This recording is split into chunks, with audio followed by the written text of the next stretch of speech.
Have you ever gotten a one-star review from a customer because they didn't think you did a good job? And it sucks. And as business owners, we absolutely hate it, but it happens, right? But today I'm going to tell you about the one-star review that we got from a customer who we never even worked for. I'm going to walk you through the entire chain of events, how it all happened. And if you stay until the end, I'm going to tell you how I got the review removed, but also a simple trick to get so many reviews that when you do get that one-star review, it doesn't really matter. So we get a call from the potential customer and it went to our call team. I get the notification on my phone. I listen to the message. I've got all their contact information. It's already been put into the CRM, their name, their address, the scope of work. I pull it up, right? Pull up the customer. I go to Map Measure Pro. I take a look at the property to see the street view as well. So I know exactly what I'm dealing with. One of the things that was said on the initial message was that they needed it done quickly.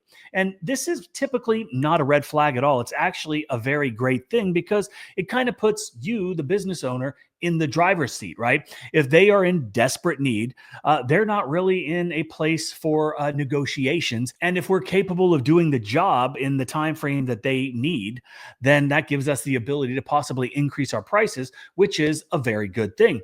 But the one red flag was the location of this particular job, right? It's in downtown Savannah. It was on one of the historic squares, meaning that's a lot of traffic, one-way traffic. There's parking all around the perimeter, right? And like I said, it's a historic district, tons of tourists. There are horse-drawn carriages, people walking around all the time. And this time of year, it's the holidays. So you've got even more people. You've got Christmas lights, you've got decorations that are starting to go up all around all these beautiful squares. And all of these things come into play when I'm thinking about the logistics and then how we're going to go ahead and quote this particular job, right? In this scenario, typically, I will have to get in contact with the city. We will have to have them block off the sidewalk so we're not spraying tourists with bleach. And then we're going to have them also bag all of the parking meters. So, nobody can park there the night before. And we have to pull a permit for all of these things. And so because of this, and because of all the traffic, we're not able just to roll up like we would at a regular job and park, get everything set up and start working, right? There's a lot of else going on, which all comes into play.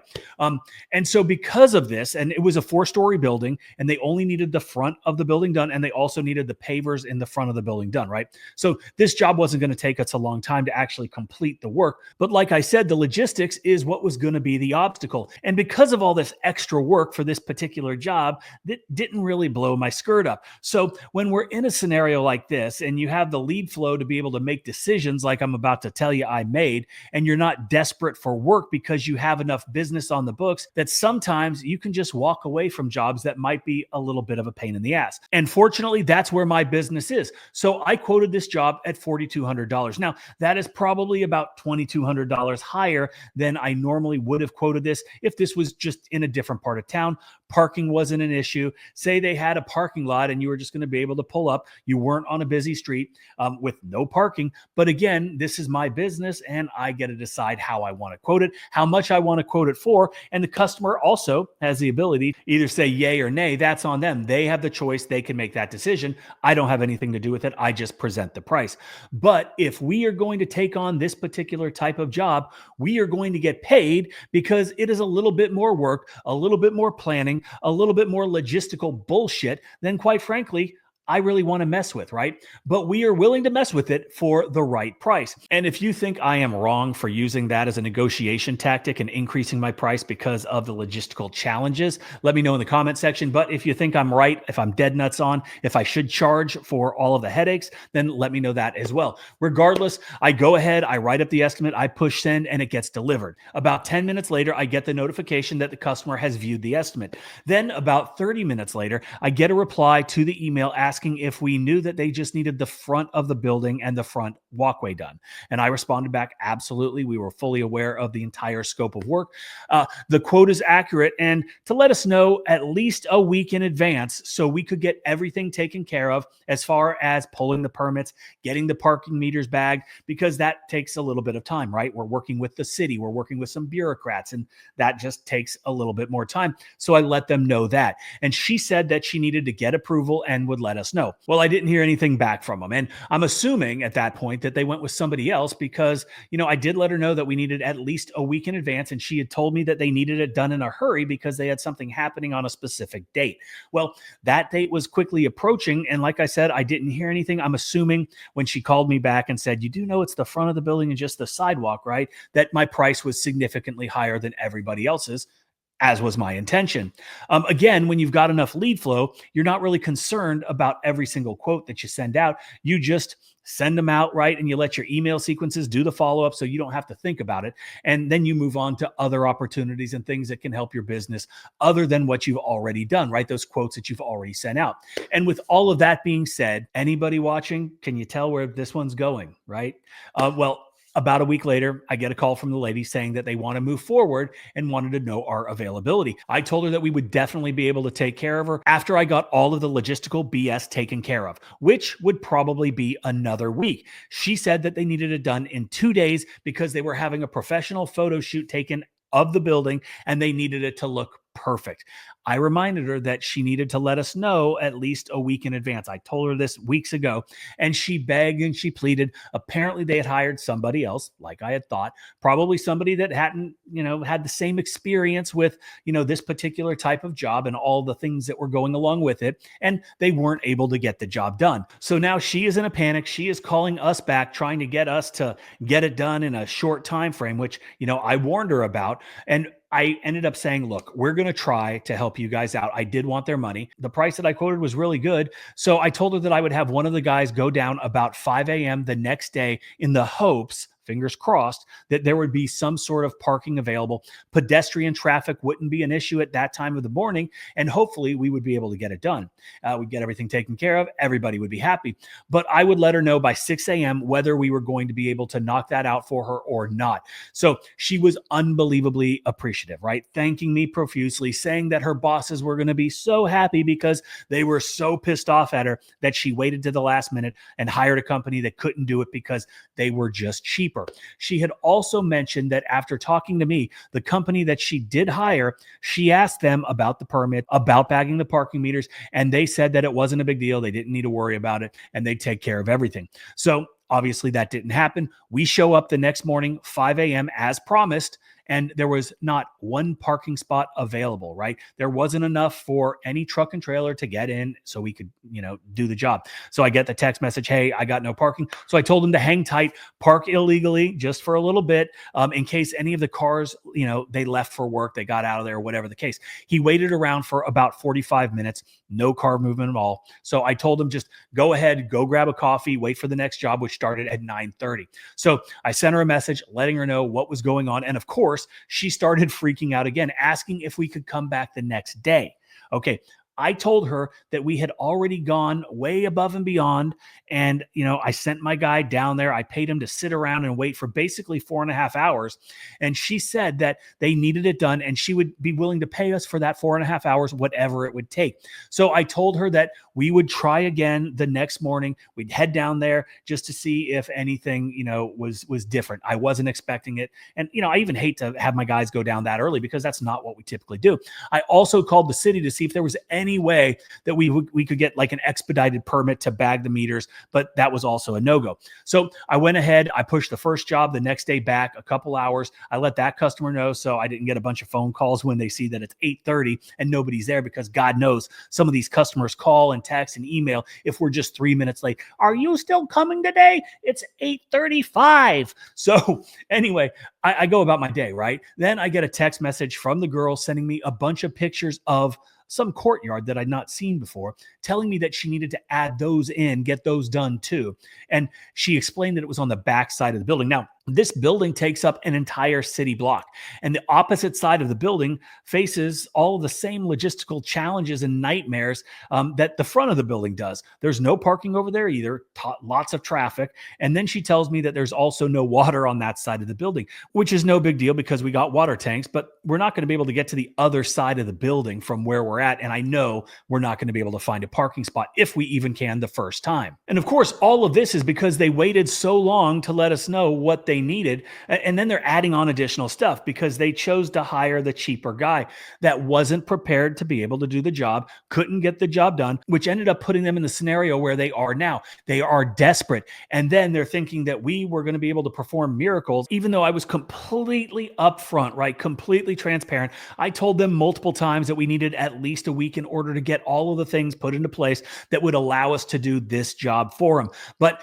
everybody forgets about the details. So at this point, I make the determination after they're trying to add a bunch of stuff on that this is just it's been way too much trouble. It's going to continue to be too much trouble. I don't think we're going to be able to satisfy their needs. And I've wasted too much of my time already. And most likely, like I said, we weren't going to be able to get it done for him anyway. And I told her all of this, right? I just said, look, we're out. We are not interested. There's nothing that we can do. You change the scope of work. You're adding additional stuff on, especially on a job like this. You just can't add on additional services this late in the game because of all of the intricacies of doing this type of job. And so I sent her a message. I explained all of this. And then I also canceled the scheduled appointment on our calendar and sent her an email as well. I left her a voicemail. I wanted to do everything I could to let her know that we were backing out. And I hate to do it. I hate to walk away from, a $4,200 payday. But again, just too many things were making it seem like it wasn't the right choice. She didn't respond. She didn't reply. She didn't call me back. I never heard anything from her again until 2 days later, where we get a 1-star review from a name that I'd never heard of. But when I read the review, I knew exactly where the review came from.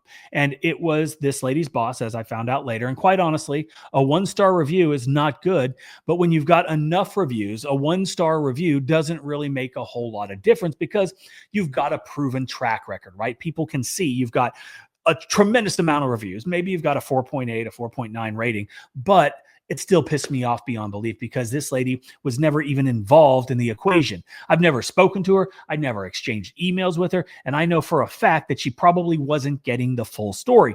But she decided she was going to leave me a 1-star review. Mistake number one. And before I tell you how I got resolution for this little situation, I will say that if we drop the ball, if we screw up, if I decide I'm going to be an asshole and say something probably not appropriate to a customer, then it's on me, right? I'll take ownership. I take full responsibility and I will face the consequences. And sometimes the consequences are a 1-star review. If we deserve a 1-star review, then I accept it. And then I try to fix the issues that prompted the negative review. That's what we do as business owners, right? We use this as feedback, both good and bad, and we make our businesses better because of the feedback that we're getting from our customers. But in this particular situation, I did everything I possibly could do. I went above and beyond every step of the way to help these people out, but we couldn't actually achieve what we needed to achieve. And I let them know about that. And I mean, I don't know what else I could do. And so before I tell you about how I handled the situation, how I got that 1-star review gone. Since we're talking about reviews, I told you that I would give you a tip on how to get so many reviews that you don't have to worry about that one bad review. Just get more reviews. Sounds easy, right? Well, I mean, you do good work, you smile, you're nice, you build rapport with the customer. They like you. They said that you did a phenomenal job, but they don't always leave you a review. In fact, most of the time, even when asked, most people will not leave a review. And then as business owners, we don't want to be pushy. We don't want to be overbearing. We don't want to continually ask for reviews from our customers because then it seems like we're needy or we're annoying. But get over that. This is your business. This is your future. Get those reviews, right? It doesn't matter if you're pushy. It doesn't matter if you're annoying. Annoy them until they give you a review or tell you to go to hell. And then B, set up something that does this for you, like the Review Multiplier. It is a free service within QuoteIQ that automatically redirects customers to your Google review page after paying their invoice. It's automatic, and because it feels like part of the payment process, the customer is more likely to leave you a review. Our study over the past 12 months shows an increase of 68% in reviews left as a result of the Review Multiplier. And because we know that reviews are so important for our businesses, we don't want to leave anything up to chance, right? Any opportunity to increase the number of reviews is something that we want to look look into. Prior to creating the review multiplier, we were simply asking for reviews. We were sending emails and text requests after the invoice was sent. And when we were just using emails and we were just using text, there was about a 32% conversion rate of people that were like responding to the emails and the text, right? Which is why our email automation has a series of texts and emails that are sent after the invoice is paid that request reviews, right? There is a compounding effect which increases the likelihood of you getting reviews when you implement these things in your business. Okay, so definitely check that out. It's free and it makes your reviews go through the roof. Enough about that. I know you want to know how I got the 1-star review gone. Well, I took a screenshot of the review and I sent it to the lady that I was having the initial conversation with and asked her why her company left us a 1-star review. And her response was that the job didn't get done. And we told them that it was going to, right? And they had a time frame that they were trying to get it done by. So by this time, I have already established that she's the property manager who works for a property management company that handles this particular building. So I did a quick search of all of the people that use this address for their business on Google. So I took a screenshot of each of these businesses as well as the corporation that she worked for. And I explained that we did everything we possibly could. We communicated every step of the way. We took the time to help him that I sent, my guy down there. He wasted a bunch of time, which we will never be compensated for. And I also reminded her that I even asked if she needed recommendations for other contractors that might be able to help her in this time crunch that they were in, which she did not respond to. And then I explained that negative reviews have a really bad impact on any business, especially small businesses like mine, similar to all of those businesses that I sent screenshots that she is the property manager for. And then I told her that it would be terrible if these businesses, her tenants at this location, started receiving 1-star reviews mentioning her name, her boss's name, the company that they work for's name, and explaining the entire situation in the review section on Google. And then I further explained that I think it would be even worse if every one of the 200 locations across America that her company manages started getting the same reviews, mentioning her name, her boss's name, and their company name. That would be absolutely terrible, right? It might be detrimental to a business, even a big one. And it would be something that nobody wants to happen, right? And it would probably be best if the review was just removed because clearly we were not deserving of a 1-star review. We did everything we could possibly do to help him out, right? And it was her lack of preparation, her need to save a couple bucks by hiring somebody that couldn't get the job done, and then leading on us to get them out of a jam, even though we told them in advance that we needed a lot more time because, of the logistics, right? And so I wait for her response. And her response was, I didn't leave it. I can't remove it. Now, sometimes a gentleman like myself gets a little upset, and sometimes when that happens, unpleasant things can happen. So again, I do a little bit more digging. I go to her company's website, I go to the contacts, I go to the executive team, and I start screenshotting all of the smiling faces from the CEO down to the director of operations with all of their contact information, their email addresses, their phone numbers. And I tell her that I was going to be sending the screenshots of our text exchanges, our email exchanges, the initial declined estimate with the date on it, with her signature to the entire executive team, asking why somebody from their company would be leaving a small business a 1-star review. I think that they would probably want an explanation. So I will be copying both you and the lady that left the review on each of these emails to each of these people. And I didn't hear anything back from her for about 15 minutes. And then I got a text message. Sorry, it's been removed. So sometimes, even when you do everything you possibly can for a customer, you still might get a 1-star review. But always remember, if you do great work, if you have things in place like the review multiplier to get you as many quotes as possible, then those 1-star reviews aren't going to have as big an impact on your business as you might think. But also remember, if you don't deserve a 1-star review, you've done everything you can, you went above and beyond, you performed the best you could, and they still left this, by all means, you might want to employ some alternative steps to resolve the situation on your own. I hope this helps. I hope you enjoyed the video. Like, subscribe, check out QuoteIQ, the review multiplier, all that stuff, and have a great day.